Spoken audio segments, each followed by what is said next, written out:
Erving Goffman, un hombre que estaba en contra del etiquetado sociológico, ya que él decía que los individuos pueden existir por sí mismos. Pero a pesar de todo esto, él fue etiquetado en la escuela de Palo Alto y con el interaccionismo simbólico. Goffman no estudia las estructuras sociales ni el comportamiento de las masas, sino el comportamiento individual, diciendo que todos los días es como una dramaturgia social, es decir, como una obra de teatro. Los principios de las teorías de Goffman es que existe un grupo social donde cada persona juega un rol como si fuera un actor. En cada grupo social debe existir el orden social, es donde se encuentran las cosas positivas tanto negativas y el etnocentrismo. Esto quiere decir que no podemos tratar de investigar a otra sociedad con los fundamentos de nuestra propia sociedad, ya que estaremos totalmente equivocados, ya que las conductas y costumbres son totalmente diferentes. Goffman, al interpretar a los individuos como actores, define que cada individuo tiene sus fases de personalidad, como es la actuación, que es el cómo actúa y quiere que la gente lo vea o sienta como su rango, por así decirlo. La fachada personal, que es donde se encuentran los gustos, lo que usa, cómo se viste, el peinado, tipo de sexo y eso. Y el medio. Las etiquetas normalmente se le pone a cualquier persona, ya sea por sus rasgos o características de vestimenta. Y el estigma es como definen a las personas o los ponen en grupos, aunque no sean esa parte, como borrachos, flojos, drogadictos. Los símbolos sociales es el que te da la sociedad, y los símbolos invisibles son los que no se pueden percibir, como lo sonarían enfermedades. También están los símbolos que son visibles, como el color de piel y características del cuerpo, ya sean lunares, cicatrices. El marco y el frame. El marco se refiere a qué situación estamos pasando y cómo nos deberíamos de comportar, qué lenguaje utilizaríamos y qué expresiones faciales incluso podremos utilizar. El framing es como las reglas, es decir, como esperamos que se comporten ciertas personas, como un policía, por ejemplo, que esperamos que él haga la justicia y no que la incumpla, no siga cometiendo algún delito. Berger y Luckmann establecen la importancia de la institucionalización como medio de objetivar la realidad. Esta determinación biológica determina la necesidad de construir una realidad social externa al individuo. La naturaleza del ser humano no radica en lo biológico, predomina en lo social sobre los instintos sin dirección definida, una realidad construida y artificial. Los autores toman las premisas del interaccionismo simbólico, particularmente la presencia de elementos estables y reiterativos. Las características de la acción conjunta son propuestas por Blumer. La habituación como aspecto previo a la institucionalización como tipificación recíproca de acciones habituales por tipos de actores. La institucionalización es sinónimo de objetivación, del momento histórico en el que se llevó a cabo. Pasa a ser una experiencia externa al sujeto, lo interioriza como parte de la realidad subjetiva, dando lugar así al proceso de la objetivación. Las instituciones se caracterizan por su historicidad y control social, proceso que se caracteriza por ser dialéctico y que es un punto clave que nos remite a la denominada doble hermenéutica. La sociedad como realidad objetiva. Berger y Luckmann establecen 3 etapas dentro de este proceso de objetivación y subjetivación. La primera es la externidad, corresponde a la objetivación, y a la internalización, a la intersubjetividad. El segundo es la objetivación, que ocurre cuando la acción externalizada se institucionaliza. La internalización, que es cuando el individuo incorpora su personalidad, los patrones de conducta prevalecientes en una sociedad. Hola, ¿qué tal? En esta sección vamos a hablar sobre la teoría del framing, o también conocida como la teoría del encuadre.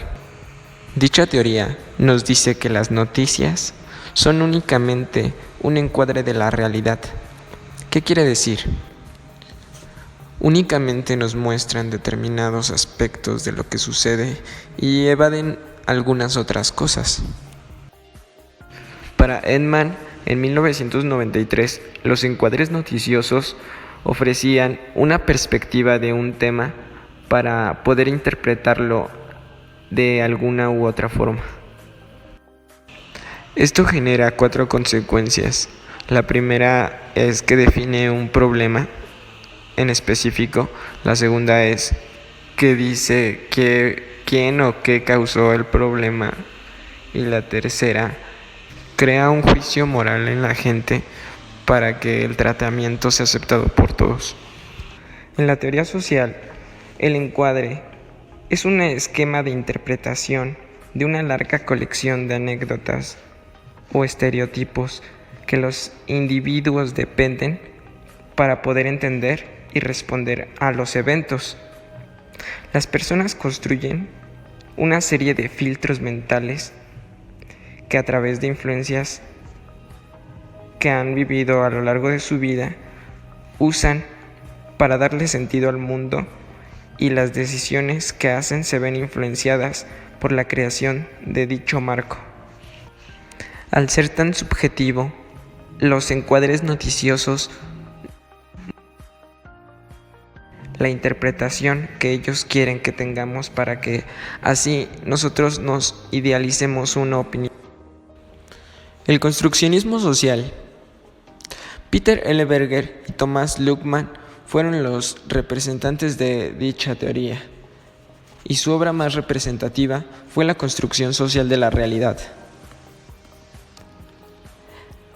El construccionismo social no únicamente abarca la microsociología, sino también la macrosociología, es decir, cómo se relacionan personas con personas dentro de un grupo y grupos con otros grupos. Constructivismo. Hay 2 visiones o principios para el constructivismo. 1. Nosotros vivimos dentro del lenguaje y no hay nada más. 2. Que el lenguaje es muy importante, pero no lo es todo. Objetivismo. Para que se dé la objetividad, debes de empatizar en cómo piensan los demás para obtener un resultado. Debes de ser capaz de pensar qué es lo que la otra persona querría escuchar. La realidad social se construye, se va construyendo poco a poco con la historia, con lo que nos han dejado los antepasados. El lenguaje es muy importante porque nos ayuda a representar y a construir la realidad. La verdad en sí es relativa. La realidad es un mundo construido por el lenguaje, en el que el individuo, mediante la socialización, interpreta los fenómenos de la vida cotidiana dentro de un contexto y forma subjetiva. El relativismo es una forma de ver al mundo.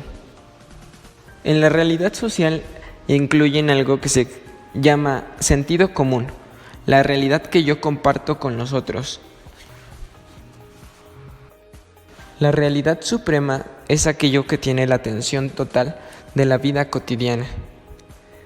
Tu vida cotidiana, ¿qué es lo que haces a tu día a día? Tu rutina. Siempre que pasa algo nuevo en nuestra vida, tenemos que darle un significado para después agregarlo a nuestra colección de datos. Existen diferentes realidades creadas por el hombre, como el mundo de los sueños o fantasías. Ese mundo al que solo vas en películas o historias o novelas, que está ahí, que no puede afectarte, que no afecta lo que conoces. Sin embargo, sí puede llegar a modificar algunos aspectos en ti. Las tipificaciones son como pequeñas etiquetas, estereotipos que hacen posible una estructura social para que sepas cómo comportarte dependiendo de la situación en la que te encuentres. La sociedad puede ser una realidad objetiva y subjetiva. La sociedad es un producto del ser humano y el ser humano es un producto social. Vamos a explicar estas fases. La habituación es aquello que haces de forma rutinaria y que, como alguien ya lo había experimentado antes, tú sabes cómo hacerlo, así que lo haces diario y se hace habitual para ti. La institucionalización es algo que ya adaptaste como costumbre y que ya forma parte de ti. La legitimización es hacer que todas las personas conozcan y sepan que esa es una verdad objetiva para todos. Así es como llegamos a la realidad objetiva. Etnometodología. Harold Garfinkel propone el término etnometodología en el año 1950 con el fin de asignar la metodología con la que los jurados tomaban sus decisiones. Si separamos en dos la palabra etnometodología, etno significa competencias que tiene un individuo y metodología significa procedimientos racionales utilizados para alcanzar un objetivo.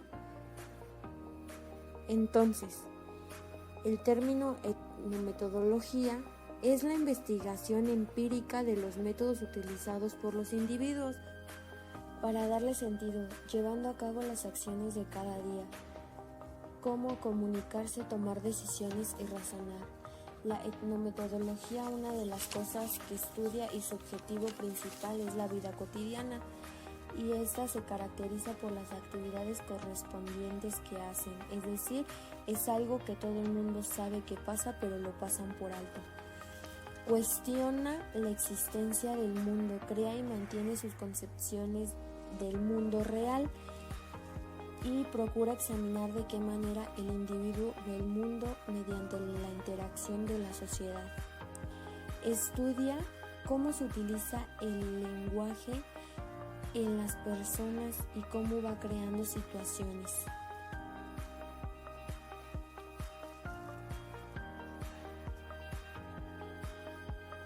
El comportamiento de decir, reconocer y evidenciar de manera racional.